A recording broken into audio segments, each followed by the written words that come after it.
कामयाबी के लिए अकेलेपन से गुजरना ही होगा। तो आइए मैं आपको ये गौतम बुद्ध की कहानी सुनाने जा रहा हूँ, जिसमें कि आप समझोगे कि आपको सफल कैसे होना है, कामयाबी रास्ते पर कैसे चलना है। तो एक कहानी के माध्यम से मैं आपको समझाऊंगा। कहानी में खोने से पहले मैं चाहता हूं कि आप प्लीज़ वीडियो को लाइक और चैनल को सब्सक्राइब कर लें, जिससे कि आपको ऐसी वीडियो लगातार मिलते रहें और आपके अंदर एक कामयाबी का हुनर जाग जाए।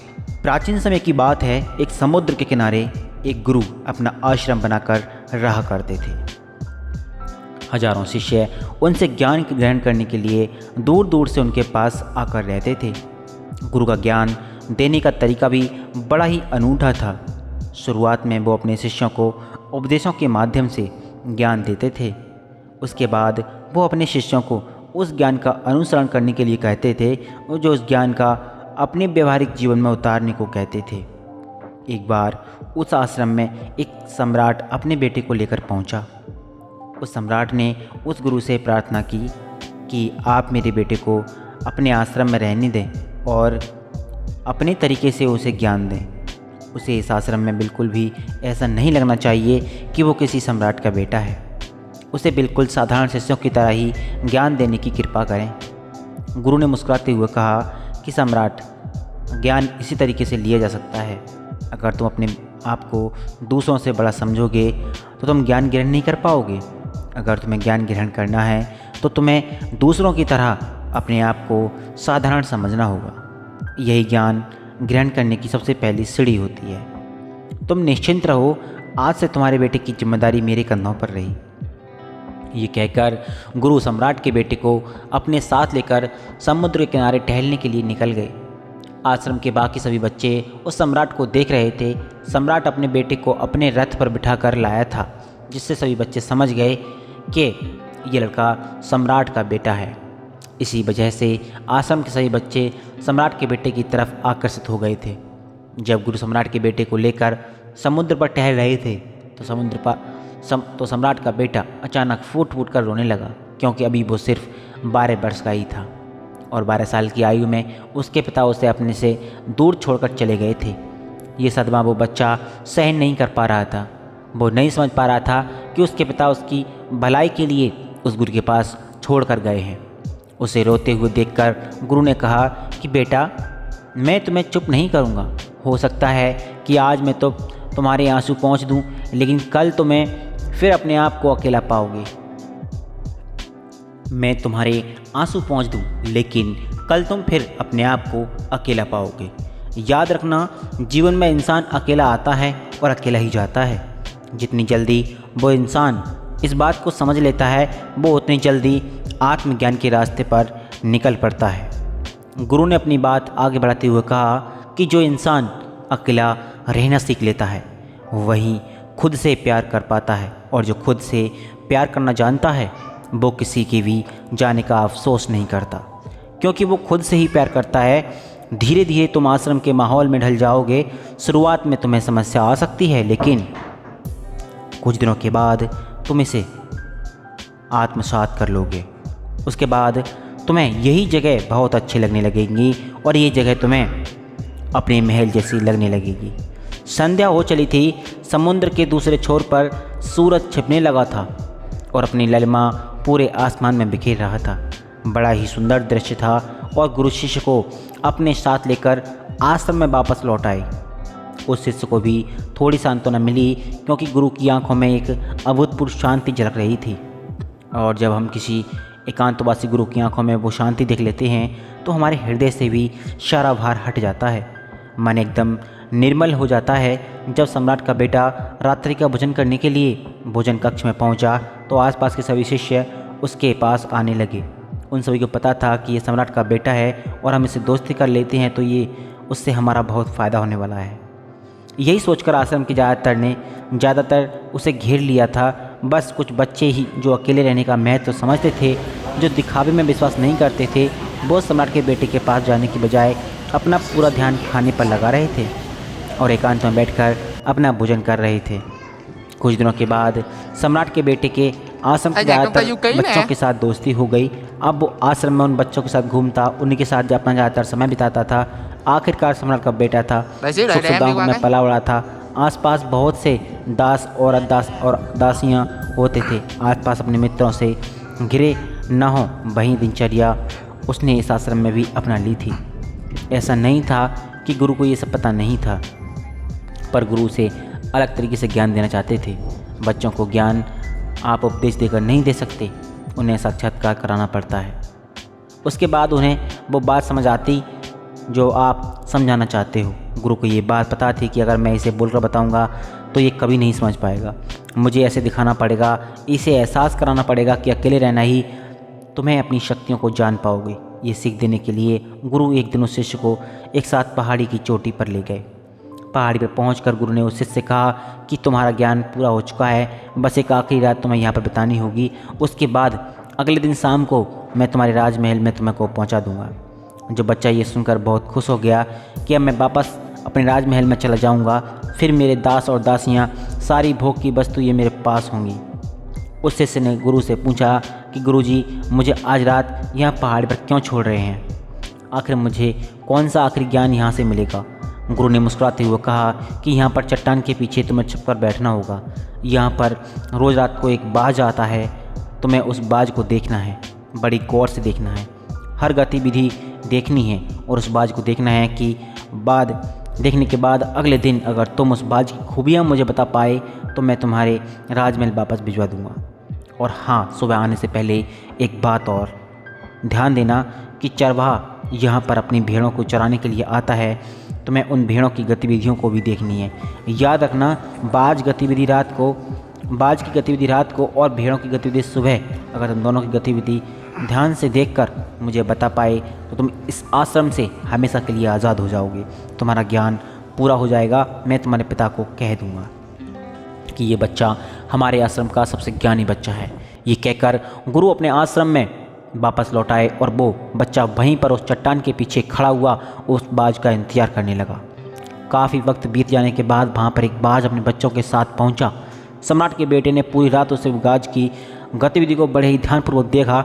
सुबह होने के बाद जब चरवाहा वहाँ से अपनी भेड़ों को लेकर पहुँचा तो उसने एक अभूतपूर्व दृश्य देखा। उसने देखा कि वो बाज भेड़ की एक मेमने को अपने पंजों में दबाकर आसमान में उड़ गया। उसने उस भेड़ के बच्चे का शिकार कर लिया था। ये सारा दृश्य देखकर वो बच्चा आश्रम में वापस अपने गुरु के पास पहुंचा। इससे पहले कि गुरु उससे कुछ पूछते, उसने गुरु को प्रणाम करते हुए कहा कि गुरुदेव, आप आश्रम के सभी बच्चों को यहाँ पर बुला लीजिए। मैं सब लोगों को बताना चाहता हूँ कि मैंने क्या देखा। जब आश्रम के सभी बच्चे वहाँ पर पहुँच गए तो सम्राट के बेटे ने कहना शुरू किया कि मैंने अपने जीवन में जो बहुत से पक्षियों को देखा है, लेकिन बाज उन सभी पक्षियों में से सबसे अद्भुत और सबसे अलग होता है। उदाहरण के लिए एक तोता हम सभी ने देखा है। तोता बोलता तो बहुत है लेकिन कभी ऊंचा नहीं उड़ पाता, लेकिन एक बाज जो हर समय शांत रहता है वो आकाश को भी छू सकता है। उसमें आकाश को छूने का सामर्थ्य होता है।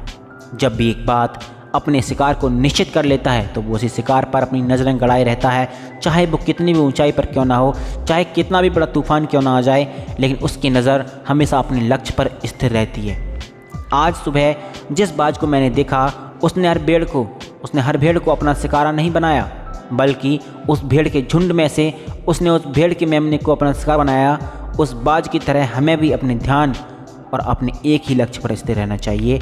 चाहे कितनी भी अड़चनें क्यों ना आएँ, हमें अपना लक्ष्य स्पष्ट दिखाई देना चाहिए। 10-20 अलग अलग लक्ष्यों में अपनी ऊर्जा बर्बाद करने की बजाय हमें किसी एक लक्ष्य पर पूरी एकाग्रता के साथ ध्यान देना चाहिए। तीसरी बात जो मैंने उस बात से सीखी और जो हम सभी को सीखनी चाहिए वो ये है कि कभी भी दूसरे पक्षी के साथ नहीं उड़ता, वो हमेशा आकाश में अकेला उड़ता है।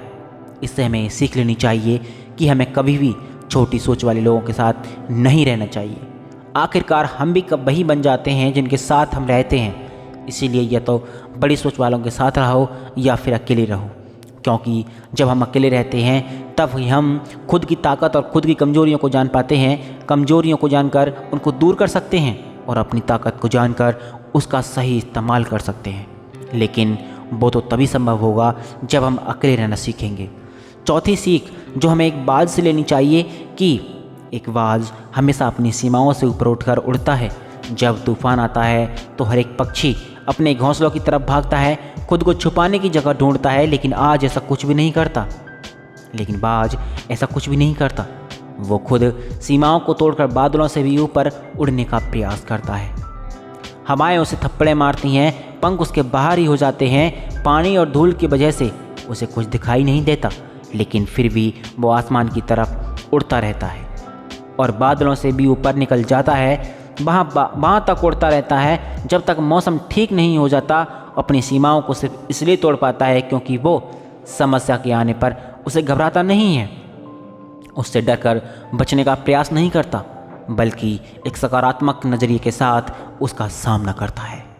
जीवन में चाहे कितनी भी अड़चनें क्यों ना आए, हमें उन अड़चनों से लड़ना चाहिए, ना कि उनसे डरकर कहीं छुप कर बैठ जाना चाहिए। बहादुर तो वो लोग होते हैं जो तूफानों में टकरा जाते हैं, कायर तो अपने घर में अपने घोंसले से अपनी जगह ढूंढ कर बैठ जाते हैं। पांचवी बात जो हमें बाज से सीखनी चाहिए कि बाज कभी भी अपने घोंसले में घास कोमल तिनके नहीं रखता।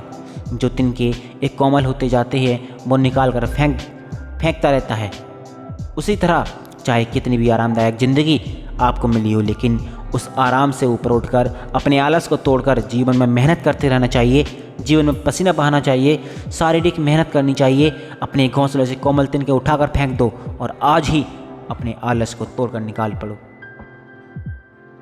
हर दिन अपने आप को चुनौतियाँ दो, हर दिन मुश्किलों से लड़ो, क्योंकि वही मुश्किल तुम्हें मजबूत बनाएंगी। जंगल के राजा शेर को भी झुंड बनाकर शिकार करते हुए देखा जा सकता है, लेकिन बाज हमेशा अकेला शिकार करता है, क्योंकि वो जानता है कि भीड़ हौसला तो देती है मगर साहस छीन लेती है। आदमी को हमेशा अकेले ही आगे बढ़ना चाहिए। यही कारण होता है कि वो जल, थल और नभ सभी जगहों पर अपने शिकार का परचम लहरा सकता है। बाज की उम्र लगभग 70 साल की होती है, लेकिन 40 साल में ही उसका बूढ़ा शरीर हो जाता है। नाखून उसके पैरों में धंसने लगते हैं और पंख उसके शरीर में चिपक जाते हैं, जबकि उसकी चोंच मुड़ जाती है, उसका शरीर भारी हो जाता है। ऐसी स्थिति में शिकार करना तो क्या उड़ने की भी हालत नहीं होती। ऐसे में उसके पास सिर्फ दो विकल्प होते हैं। पहला, या वो खुद को इस अवस्था को स्वीकार कर ले, या भूखा प्यासा मर जाए, या किसी दूसरे जानवर का शिकार बन जाए। और दूसरा विकल्प ये होता है कि वो 6 महीने के बाद एक बहुत ही दर्दनाक प्रक्रिया से गुजरे और खुद को फिर से पहले जैसा मजबूत बना ले। लेकिन बाज तो बाज है, वो दूसरा विकल्प चुनता है, इसी के लिए कि वो खुद को एक बड़े ऊंचे पहाड़ पर ले जाता है। वहाँ वो पहले अपनी सोच से अपने सारे पंख खींच कर उखाड़ देता है और फिर चट्टान पर पैर मार मार कर अपने पंजे तोड़ देता है। उसके बाद उसी चट्टान पर अपनी चोंच को पटक पटक कर तोड़ देता है और इस लूलुहान अवस्था में खुद को दूसरे जानवर से छुपाता फिरता है। अगले 6 महीने तक वो उसी दर्दनाक प्रक्रिया से गुजरता है और इंतजार करता है कि नई चोंच, नए पंख और नए पंजों का। तब वो फिर अपनी नई ज़िंदगी शुरू करता है और निकल पड़ता है अपने शिकार पर। अगले 30 सालों तक फिर से राज करता है। इसीलिए समय आने पर हमें भी अपनी पुरानी आदतों को छोड़ना पड़ता है और कुछ नया सीखना पड़ता है। समय के साथ बदलना पड़ता है, अपने आप को तैयार करना पड़ता है, वरना हमारा भी शिकार हो सकता है, हम भी पीछे रह सकते हैं। इसके बाद सम्राट के बेटे ने भेड़ों की विशेषता बताते हुए कहा कि भेड़ हमेशा झुंड में चलती हैं। उन्हें झुंड में एक साथ चलने से हिम्मत तो मिलती है, लेकिन जैसे ही उन पर शिकार होता है वैसे ही वो भीड़ तितर बितर हो जाती है। उसे पूरी भीड़ में से एक भी भेड़ अपने साथी की मदद करने के लिए वापस नहीं लौटती। इससे ये सीख हमें मिलती है कि हमारे साथ कितने भी लोग खड़े हों, किसी पर यकीन नहीं करना। यकीन करना तो खुद पर करना, क्योंकि बुरा समय आने पर वो भीड़ तितर बितर हो जाएगी, आपको पता नहीं चलेगा। गुरु को प्रणाम करते हुए सम्राट के बेटे ने अपने गुरु से कहा कि गुरुदेव, अगर मुझसे कोई सीख रह गई हो तो कृपया करके आप बताने की कृपा कीजिए। गुरु ने सभी बच्चों को संबोधित करते हुए कहा कि सभी बातें जो उस बच्चे ने बताई हैं वो सब सही हैं, लेकिन ये सारी खूबियाँ आप लोगों में तभी पैदा हो पाएंगी जब आप अकेले रहने का अभ्यास करेंगे। आपने देखा होगा कि बाज कभी भी किसी दूसरे पक्षी के साथ नहीं रहता, ना ही किसी के साथ अपनी जोड़ी बनाता है। वो आसमान में अकेला उड़ता है और अकेला उड़ने की वजह से ही वो अपनी ताकत और अपनी कमजोरियों को जान पाता है। उसके बाद गुरुजी ने अपनी बात खत्म करते हुए कहा कि मैं आज रात सम्राट के बेटे को इसके राजमहल में छोड़ने के लिए जा रहा हूँ, क्योंकि इसके सीख यहाँ पर पूरी हो गई है। और ये कहकर गुरु सम्राट के बेटे का हाथ पकड़कर राजमहल की तरफ रवाना हो गए। बाकी सभी बच्चे उन्हें पीछे जाते हुए देखते रह गए। तो आपको ये कहानी कैसी लगी कमेंट में ज़रूर बताना और नमो बुद्धाय ज़रूर लिखना।